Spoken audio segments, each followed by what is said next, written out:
భార్యాభర్తలైన David మరియు డయానాలకి పెద్ద మొత్తంలో డబ్బు అవసరం పడుతుంది. డబ్బులు కడితేనే తమ స్థలం తమకి దక్కుతుంది. ఒక కోటీశ్వరుడు వీళ్ళ సిచ్యువేషన్ ని గమనించి ఒక ఆఫర్ ఇస్తాడు. అదేంటంటే డయానాని తన వద్దకి ఒక రోజు పంపిస్తే పెద్ద మొత్తంలో డబ్బులిస్తా అంటాడు. ఆ కోటీశ్వరుడు ఇచ్చిన ఆఫర్ ని ఈ భార్యాభర్తలు యాక్సెప్ట్ చేశారా లేదా అన్న తెలుసుకోవాలంటే ఈ వీడియో చూడాల్సిందే.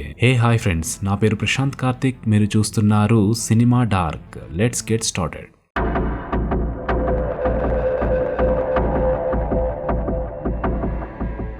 హస్బెండ్ అండ్ వైఫ్ అయిన డేవిడ్ మరియు డయానాలు చాలా అన్యోన్యంగా హ్యాపీగా లైఫ్ లీడ్ చేస్తుంటారు. ఆర్కిటెక్ట్ అయిన డేవిడ్ తమ సొంతింటిని అద్భుతంగా కట్టుకోవాలని కలలు కంటుంటాడు. డయానా ఏమో రియల్ ఎస్టేట్ ఏజెంట్ గా వర్క్ చేస్తుంటుంది. అంతా బానే ఉంది అనుకున్న టైంలో రిసెషన్ వచ్చి పడుతుంది. అంతే, మార్కెట్ మొత్తం డౌన్ అయిపోతుంది. డేవిడ్ జాబ్ పోతుంది.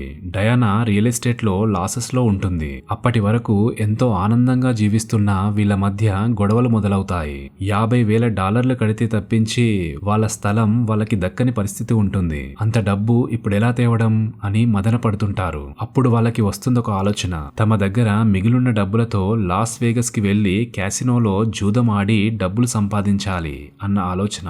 అంతే, అనుకున్నదే తడవుగా వెంటనే లాస్ వేగస్ కి బయలుదేరుతారు. మొదట డబ్బులు బానే వస్తాయి, కానీ ఆడుతూ పోతుంటే డబ్బులు మొత్తం పోతాయి. ఇప్పుడెలారా దేవుడా అని తలపట్టుకుంటారు డేవిడ్ అండ్ డయానా. సరిగ్గా అదే టైంలో జాన్ గేజ్ అనే కోటీశ్వరుడి కళ్ళల్లో పడతారు. అతను డయానా అందానికి ఆకర్షితుడవుతాడు. వాళ్ళున్న సిచ్యువేషన్ ని అర్థం చేసుకుని ఒక ప్రపోజల్ ని ముందుకు తీసుకొస్తాడు. అదేంటంటే డయానాని తనతో ఒక రోజు పంపిస్తే 10 లక్షల డాలర్లు ఇస్తా అంటాడు. వీడేంటి ఇలా మాట్లాడుతున్నాడు అని డేవిడ్ అండ్ డయానాలు మొదట జాన్ గేజ్ ని చాలా అసహించుకుంటారు. కానీ ఆ తర్వాత జాన్ చెప్పిన విషయాన్ని పదే పదే డిస్కస్ చేస్తూ ఆఫర్ ని యాక్సెప్ట్ చేద్దాం అనే కంక్లూజన్ కి వస్తారు. అందుకు రీజన్ ఏంటి అంటే వాళ్ళిద్దరి మధ్య ఉన్న అమితమైన ప్రేమ.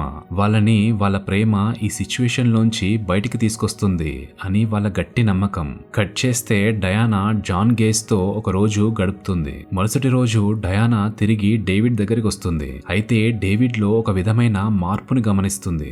జాన్ గేజ్ తో ఏం చేశావు, ఎలా గడిపావు అంటూ ఇబ్బందికరమైన ప్రశ్నలు వేస్తూ డయానాని వేధించడమే కాకుండా తనలో తాను చాలా ఇన్సెక్యూర్ గా ఫీల్ అవుతూ కుమిలిపోతుంటాడు డేవిడ్. ఇద్దరి మధ్య రోజు రోజుకి ప్రేమ తగ్గిపోయి ద్వేషం పెరిగిపోతుంటుంది. డయానా ఎంత ప్రయత్నించినా డేవిడ్ లో మార్పు రాదు. గిల్ట్ అండ్ ఇన్సెక్యూరిటీతో ఉన్న డేవిడ్ ని మార్చడం తన వల్ల కాదని డయానాకి అర్థమైపోతుంది. అంతే, ఇద్దరూ విడిపోతారు. డయానా కొత్త జీవితాన్ని స్టార్ట్ చేసే పనిలో పడుతుంది. డేవిడ్ ఏమో ఆమెనే తలుచుకుంటూ బాధపడుతుంటాడు. అయితే జాన్ గేజ్ కి విషయం తెలిసి మేబీ నీకు డేవిడ్ కన్నా నేనే కరెక్టేమో ఆలోచించు అని అంటుంటాడు. మొదట జాన్ గేజ్ మాటల్ని అంతగా పట్టించుకొని డయానా తర్వాత అతనిలోని సున్నితత్వాన్ని అర్థం చేసుకుని అతనికి దగ్గరవుతుంటుంది. అంతేకాకుండా భర్తకి డివోర్స్ నోటీస్ ని పంపిస్తుంది. భార్య దూరమైన డేవిడ్ మందుకి బానిసై ఒంటరితనం అనుభవిస్తుంటాడు. కొన్ని రోజులకి డయానా జాన్ గేజ్ కలిసి తిరుగుతున్నారన్న విషయం తెలుసుకుని జాన్ గేజ్ నుంచి తీసుకున్న $1 మిలియన్ ని డేవిడ్ చారిటీకి డొనేట్ చేసి డయానా పంపించిన డివోర్స్ పేపర్స్ పై సైన్ చేసేస్తాడు. ఎందుకంటే ఇక డయానా తనకి ఎప్పటికీ దక్కదు అని అతని ఉద్దేశం. డేవిడ్ ఇప్పుడు ఆల్కహాల్ నుంచి బయటపడతాడు. నార్మల్ లైఫ్ లీడ్ చేస్తుంటాడు. సరే, ఇక అంతా బానే ఉంది అనుకున్న టైంలో జాన్ గేజ్ కి ఒక విషయం అర్థమవుతుంది. అదేంటంటే డయానా ఇంకా డేవిడ్ ని మర్చిపోలేదని. డయానా డేవిడ్ ని లవ్ చేసినంత తనని ఎప్పటికీ లవ్ చేయదని. అంతే, జాన్ గేజ్ ఒక ఆలోచనకి వస్తాడు. యాక్చువల్ గా నేను నిన్ను ఇష్టపడి నీకు 1 మిలియన్ ఆఫర్ ఇవ్వలేదు. ఇలా ఎంతో మంది అమ్మాయిల్ని ఎరవేసి దక్కించుకున్నా. నాకు కొత్తేం కాదు ఇలా చేయడం అని జాన్ గేజ్ డయానాకి చెప్తాడు. అతను చెప్తున్నది అబద్ధం అని మనకి తెలుసు. కానీ డయానా మాత్రం ఇంత మోసమా, నన్ను నా భర్త నుంచి విడదీస్తావా అని ఫీల్ అవుతుంది. ఆమెలో తన భర్త పట్ల ఉన్న ప్రేమ బయటికి తన్నుకొస్తుంది. ఇక ఆలస్యం చేయకుండా జాన్ గేజ్ నుంచి విడిపోయి డేవిడ్ దగ్గరికి పరుగు తీస్తుంది. తన జ్ఞాపకాల్లో కాలం వెల్లదీస్తున్న డేవిడ్ తో డయానా కలిసిపోవడంతో బ్లాక్ ఫ్రేమ్ పడుతుంది. ఫ్రెండ్స్ చూశారు కదా, డబ్బుతో ఏదైనా కొనొచ్చు అనుకునేవాడు ఒకడు, అలాంటి డబ్బుతో తమ కష్టాలు తీరుతాయి అని భావించిన భార్యాభర్తలు మరోవైపు.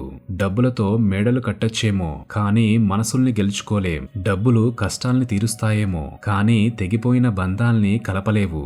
డబ్బులు అవసరమే, ప్రేమ జీవితం, ప్రేమే జీవితం.